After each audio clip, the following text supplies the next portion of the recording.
Hello, everybody. It's Dave Robles with Think Real Estate, bringing you a very special episode 23 of the Great California Corona Staycation Show. Today, I have none other than Glendale's Mayor Ara Najarian. Ara, Mr. Mayor, welcome to the show.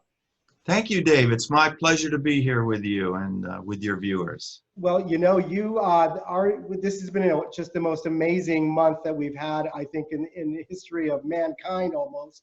And it's affected every single city, state, country in the world. And as the mayor of our city, I'm honored to have you here to kind of get your insight about what's going on. Can you give us a little update on where the city of Glendale is with coronavirus today? Thanks, Dave. Good question. That's what everybody wants to know about. Where are we today? We are in week 4 of our emergency ordinance. We declared it March 19th. We have 194 positive confirmed patients with coronavirus. We have 3 deaths. We have our hospitals beginning to fill up. We haven't heard the emergency bell yet that they're at capacity. We have the city on lockdown, essentially, except for the essential services and businesses that are permitted to be open.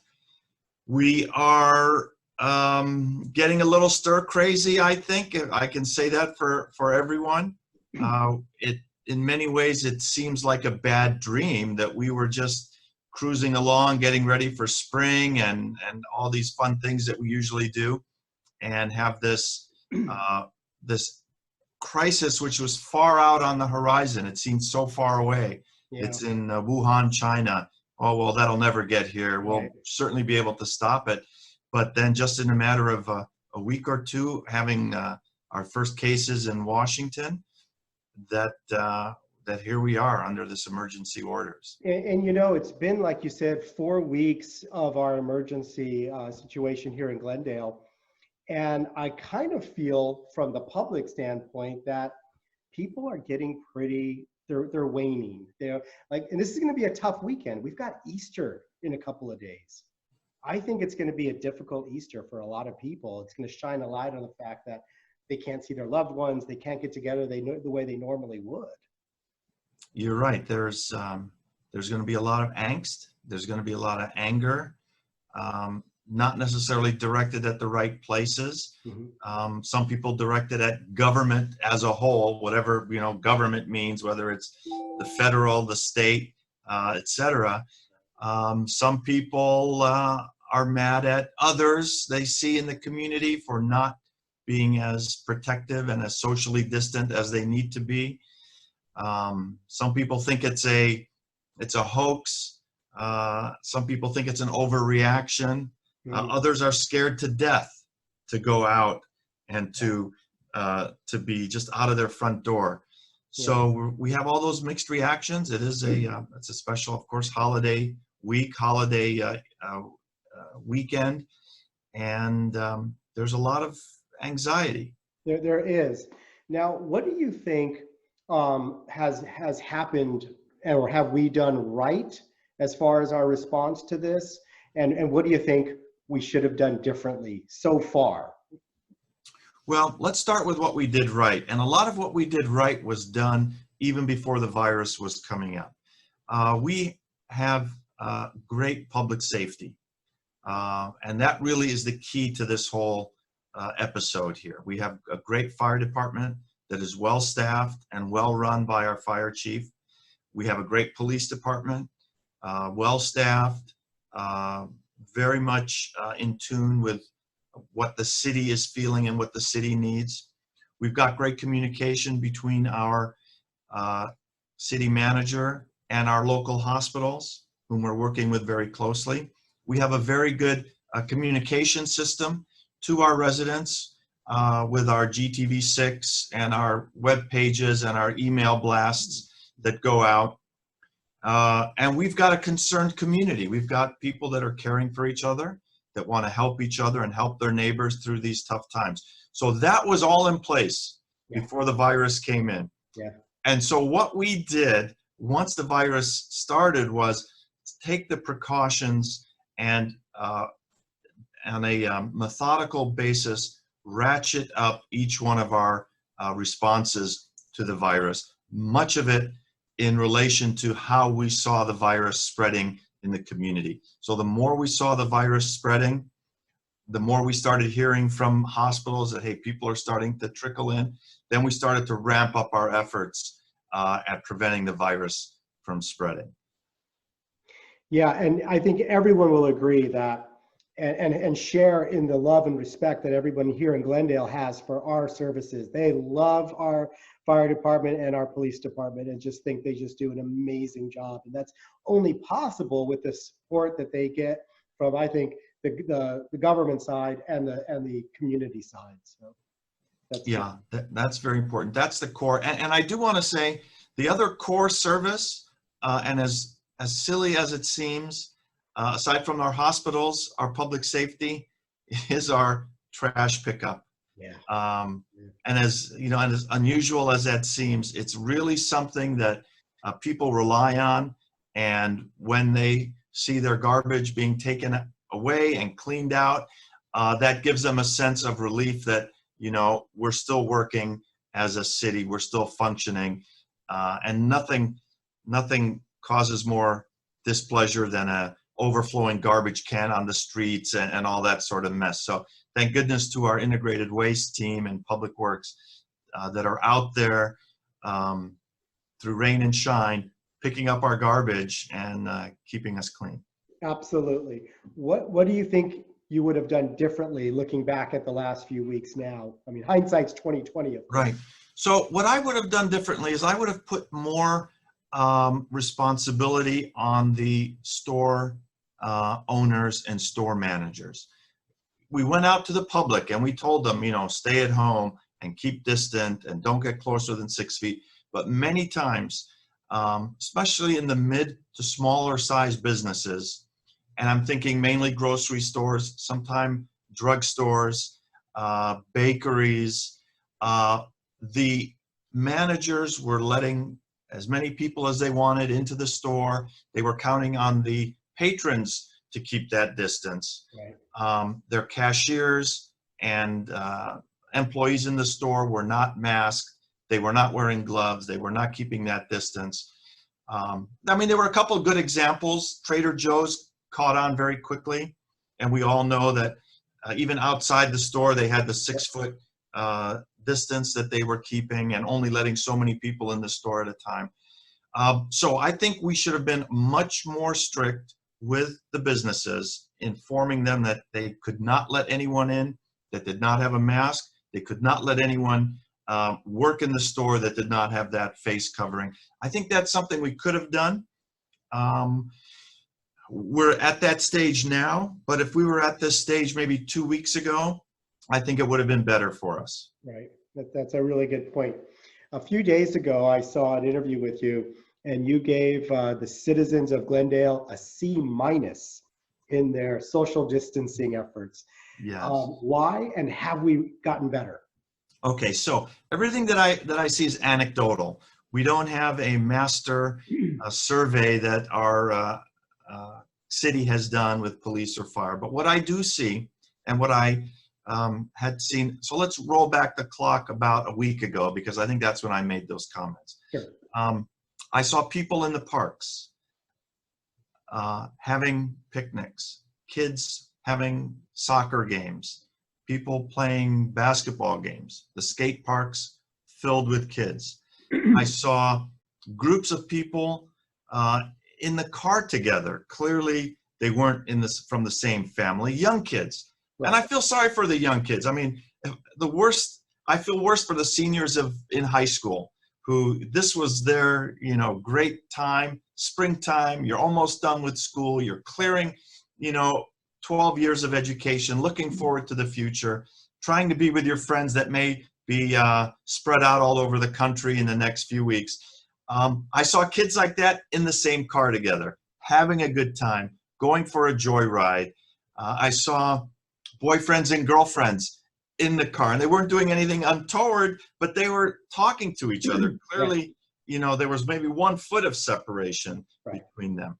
I saw people trying to get to our trails, and even though our trails are wide and long, it's the congestion at the trailhead where it was traffic jams. And in Duke-Majan Park, cars parked in the fire lane, preventing a emergency vehicle from passing if the need was there. I saw people in small markets, in bakeries, back to back, waiting for that fresh bread to come out and not really thinking about the consequences of doing that. So when I saw those things, that's where I got the C-. Not everyone was doing that. There were some very good people keeping the social distance with the mask, staying home and all that. But I saw too many of those people just not taking it seriously enough. People having parties at their homes, buddies coming over for beer, playing poker. Those things were very concerning. So that's why I gave it a C-. Have we improved? I think we have improved. I see many more people. We've got an order now that you have to wear face covering. I think we're improved probably to a C or a C+. We've still got a long way to go, and I hope we continue to work on that. And this is the important week. Our cases are jumping now. Before we were jumping by 6 cases or 7 cases. Yeah. Now, as of last evening, we're jumping by almost 30 cases a day. Yeah. And even though that might be due to more testing being done, it also shows that there's more identified virus in the community. So we've got to now just cut it while we can. What concerns me, Mr. Mayor, is people like myself who have been in for 3 weeks, okay? I am very confident that I do not have coronavirus, because of how strict I've been, and a lot of people have been strict too. But what I see people doing on social media and Facebook is they say, well, I know I'm clean, I'm healthy, and I know the Smiths, they're healthy too because they've been indoors for 3 weeks. We can get together, that should be okay, And I see this as starting to be a little bit of a trend, and it concerns me because they're poking holes in their barrier, Right. And I hope people please don't do that, Let's be strict about our self quarantine policy here. What can we do as the citizens of Glendale to help support the city? Well, to support the city, we need to do a couple things. Our fire department and police department are really on high alert. They're our frontline defenders. Our hospital workers are on front line. So don't do anything foolish while you're at home. First, stay at home. But don't do anything foolish. Don't climb on your roof. Don't, put your power tools away. Don't do anything that's going to require an emergency visit with our fire department. It's going to take you to the hospital where there may be a greater risk of exposure and also a demand on our resources. So please, be as safe as possible. Secondly, and it's a result of being cooped up, be as kind as possible to your family members. We don't need kids getting in fights and husbands and wives and adults getting into a fight situation. And I say that because domestic violence is on the increase in our city. We've had actually a spike. It's not surprising. But the police have been making more calls in that. If you go out driving, resist the urge to speed. Many people see these wide open roads and boulevards and they say, let's go for it. Mm-hmm. We had an arrest 2 days ago of 2 cars that were drag racing down Glen Oaks Boulevard close to 70 miles an hour. So please don't do anything like that. Be as helpful. Oh, don't hoard. If you go to the grocery store, whether it's for food or paper goods or Clorox or sanitary items, please don't hoard it. Just take enough for yourself. There are some people that are still in the emergency zone for toilet paper because it is very, very scarce on our shelves. So if you do see it, don't grab a whole bunch. This will even out. We'll get through a normal phase. Be kind to each other. Share share information. Resist the urge to go see mom and dad or visit with the kids during Easter, because that's a greater exposure rate, which could really send us spiking again. Yeah. So those are the kind of that's the kind of advice I would give our residents at this. That's great advice. You know, I live here in Ross Moines, and we reached out to neighbors and people that we're friendly with in the neighborhood. You know, if we're going out to the market, then, you know, maybe you can ask your neighbor, do you need anything? I'm going anyway. You know, Absolutely. you know, lessen the footprint of people having to go into the market, and maybe bring a neighbor whatever they might need, especially if they're elderly. We've got to keep the elderly people safe in this situation. What city services are there, Mr. Mayor, that people should know about that they may not know about? Okay, well, there's a couple things we need to let people know about. We do have a hotline for reporting any violations that people are seeing in our emergency orders. And I don't want to say it's a snitch line. We're not going out and ticketing people. We're not cutting off power. But if you call our number, if you see something going on that's not correct, either a huge gathering or people in the park, you know, together playing cards, our COVID hotline number is 818-548-3301. So that's the first thing. That's our little the enforcement arm of this COVID virus is with that number. The next thing is that we have services. If you're a senior and you can't get out, our fire department is willing to go out and do the shopping for you and bring the food to your door, usually in less than 24 hours if you place that order. So that number for our fire department is 818-548-4814. Got it. And our fire staff will take care of you. We have all sorts of hotlines. If you're having some emotional issues, we can direct you. If you call, again, that hotline is for almost anything that you need. Right. If you need someone to talk to, we can get you any sort of help or support that you need in that regard. There's no tickets for parking, so leave your car there, except obviously for a red zone. And on our meters, you get 20 minutes free. If you have to drive to the store and pick up food, you have 20 minutes free on that. Our water and power bills are not going to have any late fees or late penalties on them. Of course, we've got the whole list of tenant protection measures that are in place. I do say, however, if you're a tenant and you can pay the rent, please pay your rent or as much of it as you can. We have small business help on our website, glendaleca.gov.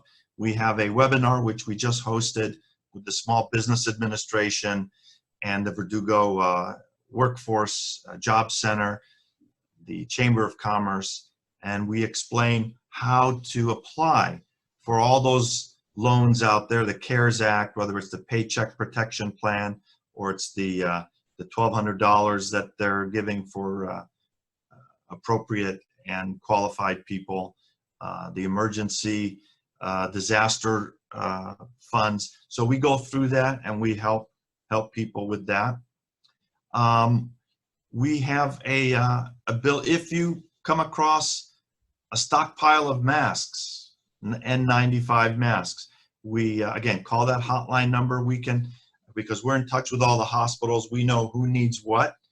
We can help distribute those to the appropriate hospitals. So that's all done. We have food banks. Citizens should be wearing different masks, not the N95s. I mean, they should wear a homemade mask. Right. So our message, our ordinance is that you just wear a face covering. It does not need to be an N95 mask. It shouldn't be an N95 because we want those to go to the healthcare workers.